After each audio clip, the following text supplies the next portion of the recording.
พี่น้องเขามาติดตามเรื่องเล่าของกู้ภัยคนดังกู้ภัยโหนกระแสปอนจักกิจต่อพี่น้อง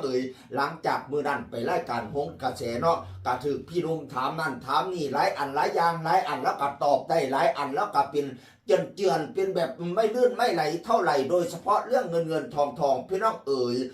นายกสมาคมมันเป็นพ่อบุญธรรมมันนี่มันเฮลันยี่กันเป็นเมียพี่น้องคนที่มีสิทธิ์เบิกใจกับ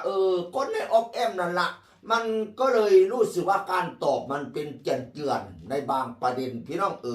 โดยเฉพาะเรื่องเล่าเงินหลายบัญชีร่วมแล้วกับไว้หลักร้อยล้านขึ้นพี่น้องพี่นุ่มออกมานำเสนอเมื่อนั้นบอกว่าสิเป็นเงินกสิกรสาขาแฟชั่นระยองเงินเข้า84ล้านเงินออก84ล้านคงเหลือ9,000 ล้านเศษ9,000 บาทเศษพี่น้องเงินออมสินสาขาบ้านสาเงินเข้า58ล้านกว่าเงินออก59ล้านกว่าคงเหลือ8,000 กว่าบาทเงินกรุงเทพธนาคารกรุงเทพสาขาบ้านสาเงินเข้า8ล้านกว่าเงินออก8ล้านกว่าเหมือนกันคงเหลือในบัญชี400,000 กว่าแล้วก็ยังมีบัญชีกรุงเทพบัญชีสมาคมสายทานสะพานบุญเงินเข้า84กว่าล้านเงินออก81กว่าล้านคงเหลือ2ล้านกว่าพี่นุ่มก็บอกว่าให้ปอนไปเคลียร์ประเด็นพวกนี้ให้มันเสร็จเด้อว่าสันว่านั่นน่ะสมาคมตอนนี้นะถือทั้งจังหวัดให้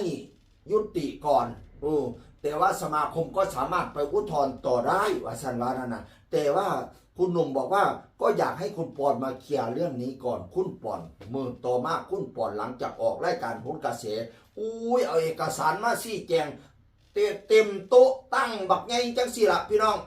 เรื่องเป็นตับเราบอกว่าตอนนี้เราพร้อมมากในการชี้แจงหลักฐานสเตทเมนต์เงินเข้าเงินออกมีบัดภาษาว่านะพร้อมให้การตรวจสอบหน่วยงานใดอยากมาตรวจสอบมาเลยเมื่อนั้นบ่ได้หอบไปรายการโหนกระแสเพราะมันหลายอิหลีตอนนี้พร้อมชี้แจงสลิปโอนเข้าเบิร์นออกใบเสียสเตทเมนต์บัญชีกลางของสมาคมถามมาตอบได้หมดแบบเป็นตั้งแล้วก็มาโพสต์ชี้แจงถ่ายคลิปชี้แจงกองเสียแล้วก็หลายคนกดไลค์60,000 70,000พี่น้องบรรดาเมยกทั้งหลายแบ่งเป็น2ทีมดีทีมหนึ่งกับเข้าข้างทีมหนึ่งกับไม่เอาแล้วประมาณนี้พี่น้องฝ่าย FC ฝ่ายคอยสรุปของข่าวช่องบันเทิงหน้าตุ๊ดเล่าว่าจังสี่เดี๋ยวพี่น้องฟัง FC ลูกรักก็มาอวยยศส่งกำลังใจกันรัวๆโคตรคำเด็ดว่าคนบริจาคไม่สงสัยคนสงสัยไม่บริจาคคนดีตกน้ำไม่ไหลตกไฟไม่ไหม้ครับวสันว่าอยากรู้มากก็มานั่งอ่านให้หมดนะวสันว่านะแล้วก็คนทำไม่เคยพูดคนจ้องจับผิดไม่เคยทำสู้ๆครับวสันว่านะเป็นฟิวให้กำลังใจกับปอนจักหยิดกองเสียทั้งหลายเมยกทั้งหลายพี่น้องตัดภาพมายังอีกมุมหนึ่งพี่น้องไปฟังนักตรวจสอบสายหยุมหัวหรือว่าสับแหลกจับสังเกตกันตาแตกว่าตั้งมูลนิธิเงินเป็น100 ล้านไม่คิดจะมีฝ่ายบัญชีบ้างเหรอการเงินการงานเลยคือบ่มีฝ่ายบัญชีคือบ่มีฝ่ายการเงินแน่เบิกถอนผัวเมียสบายเลยมั่วชิปบางคนก็แซะเรื่องสภาพกระดาษว่าสุดยอดเลยเอกสารไม่เก่าเลยเก็บวิธีไหน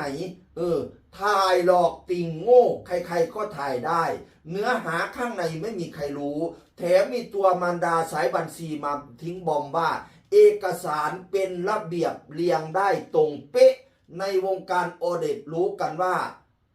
ฮ่าเอาละสิคะ